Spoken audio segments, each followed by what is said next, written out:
Ötən gecədən əsən güclü külək Lənkəranda bir sıra fəsadlar törədib.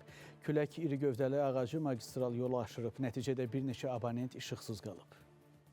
Bu səhər güclü külək iri gövdəli ağacı Lənkəran-Boradigah Masallı magistralının Vilvan kənd ərazisində yol aşırıb. Nəticədə kəndin elektrik təsərrüfatına ciddi ziyan dəyib. 850 abonent işıqsız qalıb, nəqliyyatın hərəkət hissəsində qismən çətinliklər yaranıb. Sakinlər deyir ki, ağacın zədəli olması ilə bağlı dəfələrlə aidiyyatı qurumlara müraciət edilib. Buna baxmayaraq heç bir tədbir görülməyib.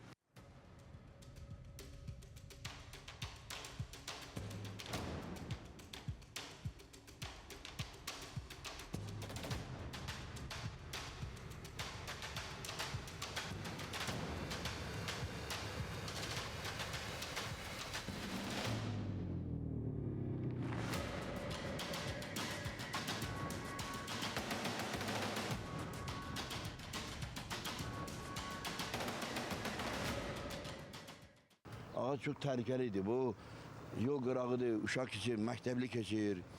Ona göre bu ağacı götürmək lazımdır, icza vermirdi. Neçə dəfə ekologiyaya deyilib ki, bunları kəsin.